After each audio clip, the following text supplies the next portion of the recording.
ಆಚಿ chilli powder ಸಖತ್ ಖಾರ ಬಣ್ಣ ಮತ್ತು ರುಚಿ ಆಚಿ ಚಿಲ್ಲಿ ಪೌಡರ್. ರಾಜ್ಯ ಕಾಂಗ್ರೆಸ್ನಲ್ಲಿ ಅಧಿಕಾರ ಹಂಚಿಕೆಯ ವಿಚಾರ ಮತ್ತೊಮ್ಮೆ ಸದ್ದು ಮಾಡ್ತಾ ಇದೆ. ಇದೇ ವಿಚಾರ ಈಗ ದೆಹಲಿ ಅಂಗಳವನ್ನು ಕೂಡ ತಲುಪಿದೆ. ಹಾಗಾದ್ರೆ ಅಧಿಕಾರ ಕಿತ್ತಾಟಕ್ಕೆ ಕಾಂಗ್ರೆಸ್ನ ವರಿಷ್ಠರು ಯಾವ ರೀತಿಯ ಮದ್ದರಿತಾರೆ ಎನ್ನುವಂತಹ ಪ್ರಶ್ನೆ. ಕಾಂಗ್ರೆಸ್ನಲ್ಲಿ ಕುರ್ಚಿ ಕಿತ್ತಾಟ ಮುಗಿಯದ ಕಥೆಯಾಗಿದೆ. ಮತ್ತೆ ಅಣ್ಣನ ಪರವಾಗಿ ದಾಳವನ್ನು ಉರುಳಿಸಿದ್ದಾರೆ ಮಾಜಿ ಸಂಸದ ಡಿಕೆ ಸುರೇಶ್. ಡಿಕೆ ಶಿವಕುಮಾರ್ ಪಕ್ಷನಿಷ್ಠ, ಕೆಲವರು ಅಧಿಕಾರಕ್ಕಾಗಿರ್ತಾರೆ. ಡಿಕೆ ಸುರೇಶ್ ಅವರ ಮಾತಿದು. ಅಧಿಕಾರನೂ ಶಾಶ್ವತ ಅಲ್ಲ, ತಾಳ್ಮೆ ಕೂಡ ಶಾಶ್ವತ ಅಲ್ಲ. ಪರೋಕ್ಷವಾಗಿ ಹೈಕಮಾಂಡ್ಗೆ ಎಚ್ಚರಿಕೆಯನ್ನು ಕೊಟ್ರ ಡಿಕೆ ಶಿವಕುಮಾರ್ ಸಹೋದರ. ಈ ಮೂಲಕ ರಾಜ್ಯ ಕಾಂಗ್ರೆಸ್ನಲ್ಲಿ ಕುರ್ಚಿ ಕಿತ್ತಾಟಕ್ಕೆ ಸಂಬಂಧಪಟ್ಟಂತೆ ಮತ್ತಷ್ಟು ಬೆಳವಣಿಗೆಗಳಾಗ್ತಾ ಇದೆ. ಒಂದು ಕಡೆ ದೆಹಲಿ ಮೇಲೆ ದೆಹಲಿಗೆ ಹೋಗ್ತಾ ಇದ್ದಾರೆ ಡಿಕೆ ಶಿವಕುಮಾರ್ ಅವರು. ನಾನಾ ರೀತಿಯ ವರಿಷ್ಠರನ್ನ ಭೇಟಿ ಮಾಡಿ ಮನವೊಲಿಸುವಂತಹ ಕಸರತ್ತನ್ನು ಮಾಡ್ತಾ ಇದ್ದಾರೆ. ಇದರ ನಡುವೆ ಡಿಕೆ ಸುರೇಶ್ ಅವರ ಈ ಮಾರ್ಮಿಕ ಹೇಳಿಕೆಯ ಹಿಂದಿನ ಉದ್ದೇಶ, ಅರ್ಥ ಸಹಜವಾಗಿಯೇ ಕುತೂಹಲವನ್ನು ಕೆರಳಿಸ್ತಾ ಇದೆ. ಡಿಕೆ ಶಿವಕುಮಾರ್ಗೆ ಆಟ ಆಡಿಸ್ತಾ ಇರುವಂತಹ ಡಿಕೆ ಸುರೇಶ್ ಅವರು ವರಿಷ್ಠರಿಗೆ ಎಚ್ಚರಿಕೆಯನ್ನು ಕೊಟ್ರ ಅನ್ನುವಂತಹ ಸಹಜ ಪ್ರಶ್ನೆ ಮುನ್ನೆಲೆಗೆ ಬರ್ತಾ ಇದೆ. ಇನ್ನು ಇದೇ ವಿಚಾರಕ್ಕೆ ಸಂಬಂಧಪಟ್ಟಂತೆ ಈಗ ಮತ್ತಷ್ಟು ಬೆಳವಣಿಗೆಗಳು ಕೂಡ ಆಗ್ತಾ ಇರುವಂಥದ್ದು. ಒಂದು ಕಡೆ ದೆಹಲಿಗೆ ಡಿಸಿಎಂ ಡಿಕೆ ಶಿವಕುಮಾರ್ ಹೋದ್ರು. ಈಗ ಡಿಕೆ ಸುರೇಶ್ ಅದೇ ವಿಚಾರಕ್ಕೆ ಸಂಬಂಧಪಟ್ಟಂತೆ ಮಾತನಾಡಿದ್ದಾರೆ. ಡಿಕೆ ಶಿವಕುಮಾರ್ ಪಕ್ಷದ ಶಿಸ್ತಿನ ಸಿಪಾಯಿ, ಪಕ್ಷದ ಹಿತದೃಷ್ಟಿಯಿಂದ ತಾಳ್ಮೆಯಿಂದ ಪಕ್ಷವನ್ನು ಮುನ್ನಡೆಸ್ತಾ ಇದ್ದಾರೆ. ಅಧಿಕಾರ ಯಾರಿಗೂ ಕೂಡ ಸುಲಭವಾಗಿ ಬರೋದಿಲ್ಲ, ಸಿಎಂ ಸ್ಥಾನವೂ ಕೂಡ ಸುಲಭವಾಗಿ ಸಿಗೋದಿಲ್ಲ. ಹೈಕಮಾಂಡ್ ಆದೇಶಕ್ಕಾಗಿ ಡಿಕೆ ಕಾಯ್ತಾ ಇದ್ದಾರೆ ಅಂತ ಹೇಳಿ ಡಿಕೆ ಸುರೇಶ್ ಅವರು ಮಾತನಾಡಿದ್ದಾರೆ. ಮತ್ತೊಮ್ಮೆ ತಮ್ಮ ಅಣ್ಣನ ಪರವಾಗಿ ಬ್ಯಾಟ್ ಬೀಸುವಂತಹ ಕೆಲಸ ಮಾಡಿದ್ದಾರೆ. ಪಕ್ಷಕ್ಕಾಗಿ ಡಿಕೆ ಶಿವಕುಮಾರ್ ಕಷ್ಟಪಡ್ತಾ ಇರುವಂತಹ ರೀತಿಯನ್ನ ಎಕ್ಸ್ಪ್ಲೇನ್ ಮಾಡಿದ್ದಾರೆ. ಜೊತೆಗೆ ಅಧಿಕಾರ ಯಾರಿಗೂ ಕೂಡ ಸುಲಭವಾಗಿ ಸಿಗೋದಿಲ್ಲ, ಸಿಎಂ ಸ್ಥಾನವೂ ಕೂಡ ಸುಲಭವಾಗಿ ಸಿಗೋದಿಲ್ಲ. ಹೈಕಮಾಂಡ್ ಆದೇಶಕ್ಕಾಗಿ ಕಾಯ್ತಾ ಇದ್ದೇವೆ ಅಂತ ಹೇಳಿ ಡಿಕೆ ಸುರೇಶ್ ಕೊಟ್ಟಂತಹ ಹೇಳಿಕೆ ಇದು. ಒಬ್ಬ ರಾಜಕಾರಣಿಗೆ ಒಕ್ಕಲಿಗರ ಓಟು ಬೇಕು, ಲಿಂಗಾಯತ ಓಟು ಬೇಕು, ಪರಿಷ್ಠ ಜಾತಿ ಓಟು ಬೇಕು, ಪರಿಷ್ಠ ಪಂಗಡದ ಓಟು ಬೇಕು. ಹಂಗನ್ಬಿಟ್ಟು ಒಬ್ಬರದೇ ಓಲೈಸ್ಕೊಳ್ಳುವಂಥದ್ದೇನಿಲ್ಲ. ಎಲ್ಲರ ಓಟು ಮತಗಳು ಕೂಡ ಬಹಳ ಮುಖ್ಯ ಆಗ್ತದೆ. ಸೊ ಎಲ್ಲೋ ಒಂದು ಕಡೆ ಇದು ರಾಷ್ಟ್ರಕ್ಕೆ, ರಾಜ್ಯಕ್ಕೆ, ಅಭಿವೃದ್ಧಿಗೆ ಕುಂಠಿತ ಆಗುವಂಥ ಬೆಳವಣಿಗೆಗಳು. ಯಾವುದು? ಈ ಜಾತಿ ಮೇಲೆ ನಡೆಯುವಂಥ ರಾಜಕಾರಣಗಳು. ಸೊ ಶಿವಕುಮಾರ್ ಅವರು ಯಾವತ್ತೂ ಕೂಡ ಪಕ್ಷಕ್ಕೆ ನಿಷ್ಠರಾಗಿದ್ದಾರೆ ಹೊರತು ವ್ಯಕ್ತಿಗೆ ನಿಷ್ಠರಾಗಿಲ್ಲ.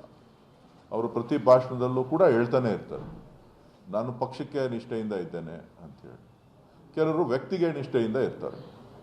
ಸೊ ಕೆಲವರು ಅಧಿಕಾರಕ್ಕೋಸ್ಕರನೇ ಇರ್ತಾರೆ. ಸೊ ಡಿ ಕೆ ಶಿವಕುಮಾರ್ ಅವರು ಮೊದಲಿಂದನೂ ಕೂಡ ಎಲ್ಲ ಥರದ ನೋವುಗಳನ್ನು, ಕಷ್ಟವನ್ನು ಪಕ್ಷದ ಜೊತೆ, ಪಕ್ಷದಲ್ಲಿ ಅಧಿಕಾರ ಇದ್ದಾಗ, ಇಲ್ಲದೇ ಇದ್ದಾಗ ಎಲ್ಲ ಸಂದರ್ಭದಲ್ಲೂ ಕೂಡ ಇದ್ದಾರೆ. ಸೊ ಹಾಗಾಗಿ ಎಲ್ಲವನ್ನು ಕೂಡ ತಾಳ್ಮೆಯಿಂದ ನೋಡ್ತಾ ಇದ್ದಾರೆ. ಒಬ್ಬ ರಾಜಕಾರಣಿಗೆ ಒಕ್ಕಲಿಗರ ಓಟು ಬೇಕು, ಲಿಂಗಾಯತ ಓಟು ಬೇಕು, ಪರಿಷ್ಠ ಜಾತಿ ಓಟು ಬೇಕು, ಪರಿಷ್ಠ ಪಂಗಡದ ಓಟು ಬೇಕು. ಹಂಗನ್ಬಿಟ್ಟು ಒಬ್ಬರದೇ ಓಲೈಸ್ಕೊಳ್ಳುವಂಥದ್ದೇನಿಲ್ಲ. ಎಲ್ಲರ ಓಟು ಮತಗಳು ಕೂಡ ಬಹಳ ಮುಖ್ಯ ಆಗ್ತದೆ. ಸೊ ಎಲ್ಲೋ ಒಂದು ಕಡೆ ಇದು ರಾಷ್ಟ್ರಕ್ಕೆ, ರಾಜ್ಯಕ್ಕೆ, ಅಭಿವೃದ್ಧಿಗೆ ಕುಂಠಿತ ಆಗುವಂಥ ಬೆಳವಣಿಗೆಗಳು. ಯಾವುದು? ಈ ಜಾತಿ ಮೇಲೆ ನಡೆಯುವಂಥ ರಾಜಕಾರಣಗಳು. ಇದು ಮಾಜಿ ಸಂಸದರಾದಂತಹ ಡಿಕೆ ಸುರೇಶ್ ಅವರ ಮಾತು. ಅವರ ಮಾತಿನಲ್ಲಿ ಮತ್ತೊಮ್ಮೆ ಪಕ್ಷನಿಷ್ಠೆಯ ವಿಚಾರ ಪ್ರಸ್ತಾಪ ಆಗ್ತಾ ಇದೆ, ತಾಳ್ಮೆಯ ವಿಚಾರ ಪ್ರಸ್ತಾಪ ಆಗ್ತಾ ಇದೆ. ಈ ಮೂಲಕ ಮತ್ತೊಮ್ಮೆ ಅಣ್ಣನ ಪರವಾಗಿ ಹೊಸ ದಾಳವನ್ನು ಡಿಕೆ ಸುರೇಶ್ ಪ್ರಯೋಗಿಸಿರೋದು ಸ್ಪಷ್ಟವಾಗಿ ಕಾಣಿಸ್ತಾ ಇದೆ. ಈಗ ವರಿಷ್ಠರ ಮೇಲೆ ಪ್ರೆಸರ್ ಕೂಡ ಜಾಸ್ತಿ ಆಗ್ತಾ ಇರುವಂಥದ್ದು. ಡೀಟೇಲ್ಸ್ ಅನ್ನು ಕೊಡೋದಕ್ಕೆ ಸುಖೇಶ್ ನೇರ ಸಂಪರ್ಕದಲ್ಲಿ ಜಾಯಿನ್ ಆಗಿದ್ದಾರೆ. ಸುಖೇಶ್, ಡಿಕೆ ಸುರೇಶ್ ಅವರ ಒಂದೊಂದು ಮಾತಿನಲ್ಲೂ ಕೂಡ ಒಂದೊಂದು ಅರ್ಥ ಇರೋದು ಸ್ಪಷ್ಟವಾಗಿ ಗೊತ್ತಾಗ್ತಾ ಇದೆ. ಪಕ್ಷನಿಷ್ಠೆ ಅಂತಾರೆ, ತಾಳ್ಮೆ ಅಂತಾರೆ.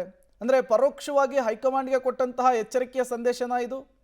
ಸಹಜವಾಗಿ ಪ್ರೇಮ್, ಯಾಕಂದ್ರೆ ಒಂದು ತಾಳ್ಮೆಯ ವಿಚಾರವನ್ನು ಪ್ರಸ್ತಾಪ ಮಾಡ್ತಾರೆ, ಪಕ್ಷ ನಿಷ್ಠೆಯ ವಿಚಾರವನ್ನು ಪ್ರಸ್ತಾಪ ಮಾಡ್ತಾರೆ. ಕೆಲವರು ವ್ಯಕ್ತಿ ನಿಷ್ಠೆ ಆಗಿರ್ತಾರೆ, ಅಧಿಕಾರ ನಿಷ್ಠರಾಗಿರ್ತಾರೆ. ಡಿ ಕೆ ಶಿವಕುಮಾರ್ ಪಕ್ಷಕ್ಕೆ ನಿಷ್ಠರಾಗಿದ್ದಾರೆ, ಅವರು ತಾಳ್ಮೆಯಿಂದ ಕಾಯಬೇಕಾಗುತ್ತೆ ಅನಿವಾರ್ಯ, ಹಾಗಾಗಿ ಕಾಯ್ತಾ ಇದ್ದಾರೆ ಅನ್ನುವ ಮಾತನ್ನು ಹೇಳ್ತಾರೆ. ಆದರೆ ಎಲ್ಲದಕ್ಕೂ ಒಂದು ಕೊನೆ ಇದೆ ಅನ್ನುವಂಥದ್ದು, ಅದು ಅಧಿಕಾರಕ್ಕೆ ಆಗಲಿ ತಾಳ್ಮೆಗೆ ಆಗಲಿ ಅನ್ನುವಂಥದ್ದು ಮಾತ್ರ ಕೂಡ ಹೇಳ್ತಾರೆ. ಅಂದರೆ ಒಂದು ಸ್ಪಷ್ಟ, ಹೈಕಮಾಂಡ್ ಸೂಚನೆ ಹಿನ್ನೆಲೆಯಲ್ಲಿ ನಾವು ತಾಳ್ಮೆಯಿಂದ ಕಾಯ್ತಾ ಇದ್ದೀವಿ ಅನ್ನುವಂತಹ ಸಂದೇಶವನ್ನು ರವಾನಿಸುವ ಪ್ರಯತ್ನವನ್ನು ಮಾಡದಂತೆ ಕಾಣಿಸ್ತಾ ಇದೆ. ಹಾಗಾಗಿ ಆ ತಾಳ್ಮೆಗೂ ಒಂದು ಮಿತಿ ಇದೆ ಅನ್ನುವಂಥದ್ದು, ಅಥವಾ ಎದುರಾಳಿಗಳು ಅಧಿಕಾರ ಇದೆ ಅನ್ನುವಂಥದ್ದು ಹೇಳ್ತಾರೆ ಅನ್ನೋದಾದರೆ ಅಧಿಕಾರಕ್ಕೂ ಕೂಡ ಒಂದು ಕೊನೆ ಆಗುತ್ತೆ, ಅದಕ್ಕೂ ಒಂದು ಕೊನೆ ಅನ್ನೋದು ಇದೆ ಅನ್ನುವಂಥ ಸಂದೇಶವನ್ನು ರವಾನಿಸುವ ಪ್ರಯತ್ನದ ಭಾಗ ಅನ್ನುವಂಥದ್ದು. ಹಾಗಾಗಿ ಎಲ್ಲೊಂದು ಕಡೆ ತಮ್ಮ ಸಹೋದರ ಮುಖ್ಯಮಂತ್ರಿ ಆಗಬೇಕು ಅನ್ನುವಂಥವ್ರು ಹಣೆಯಲ್ಲಿ ಬರೆದಿದ್ರೆ ಆಗ್ತಾರೆ ಅಂತ ಹಿಂದೆನೂ ಹೇಳಿದ್ದೆ, ಈಗಲೂ ಕೂಡ ಅದೇ ಮಾತು ಹೇಳ್ತೀನಿ. ಅವ್ರ ಹಣೆಯಲ್ಲಿ ಮುಖ್ಯಮಂತ್ರಿ ಆಗ್ತಾರೆ ಅನ್ನೋ ಬರೆದಿದ್ರೆ ಅವ್ರು ಆಗ್ತಾರೆ ಅನ್ನುವಂಥ ಒಂದು ಮಾರ್ಮಿಕ ಮಾತುಗಳನ್ನು ಕೂಡ ಹೇಳಿದ್ದಾರೆ. ಆದರೆ ತುಂಬ ತಾಳ್ಮೆಯಿಂದ ಇದ್ದಾರೆ, ಅದು ಪಕ್ಷದ ದೃಷ್ಟಿಯಿಂದ ತಾಳ್ಮೆ, ಪಕ್ಷಕ್ಕಾಗಿ ತಾಳ್ಮೆ, ಪಕ್ಷದ ನಿಷ್ಠೆಗಾಗಿ ತಾಳ್ಮೆ ಅನ್ನುವಂಥದ್ದನ್ನ ಡಿ ಕೆ ಸುರೇಶ್ ಅವರು ಒತ್ತಿ ಒತ್ತಿ ಹೇಳ್ತಾ ಇರುವಂಥದ್ದು. ಆದರೆ ಎಲ್ಲದಕ್ಕೂ ಒಂದು ಕೊನೆ ಇದೆ ಅನ್ನುವಂಥದ್ದು, ಅದು ತಾಳ್ಮೆ ಮತ್ತು ಅಧಿಕಾರ ಎರಡಕ್ಕೂ ಕೊನೆ ಇದೆ ಅನ್ನುವಂಥದ್ದು. ಏನಾದರೂ ತಾಳ್ಮೆಯನ್ನು ಮೀರಿದ್ರೆ ಅಧಿಕಾರವನ್ನು ಹಿಡಿಯೋ ಪ್ರಯತ್ನ ಬೇರೆ ಆಗಬಹುದು ಅನ್ನುವಂಥ ಒಂದು ಸೂಚ್ಯವಾಗಿ ಹೇಳುವ ಪ್ರಯತ್ನದ ಭಾಗವಿದ್ದಂತೆ ಕೂಡ ಕಾಣಿಸುತ್ತೆ. Prem. Okay, thank you Sukesh ತಮ್ಮೆಲ್ಲ ಮಾಹಿತಿಗಾಗಿ. ಡಿ ಕೆ ಸುರೇಶ್ ಅವರ ಈ ಮಾತು ಸಹಜವಾಗಿಯೇ ಮತ್ತಷ್ಟು ಕುತೂಹಲವನ್ನು ಕೆರಳಿಸ್ತಾ ಇದೆ.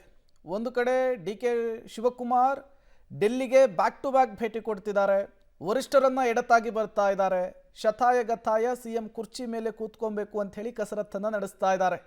ಬಟ್ ಅವರ ಪ್ರಯತ್ನಕ್ಕೆ ವರಿಷ್ಠರು ಯಾವ ರೀತಿಯ ಬೆಳವಣಿಗೆಗಳಾಗುತ್ತೆ ಅನ್ನುವಂತಹ ಕುತೂಹಲ ಇದೆ. ಇದರ ನಡುವೆ ಡಿ ಕೆ ಸುರೇಶ್ ಅವರ ಈ ಮಾತು ಮತ್ತೊಮ್ಮೆ ವರಿಷ್ಠರಿಗೆ ಎಚ್ಚರಿಕೆಯ ಸಂದೇಶವನ್ನು ರವಾನಿಸಿದಂತೆ ಕಾಣಿಸ್ತಾ ಇದೆ. ಪಕ್ಷನಿಷ್ಠೆಯ ದಾಳವನ್ನು ಉರುಳಿಸಿದ್ದಾರೆ, ತಾಳ್ಮೆಯ ದಾಳವನ್ನು ಕೂಡ ಡಿ ಕೆ ಸುರೇಶ್ ಅವರು ಉರುಳಿಸಿದ್ದಾರೆ. ಮತ್ತೊಂದು ಕಡೆ ಡಿ ಕೆ ಶಿವಕುಮಾರ್ ಎಮೋಷನಲ್ ಕಾರ್ಡನ್ನು ಕೂಡ KC ವೇಣುಗೋಪಾಲ್ ಎದುರಿಗೆ ಪ್ಲೇ ಮಾಡಿರೋದನ್ನು ನಾವು ಗಮನಿಸ್ತಾ ಇದ್ವಿ.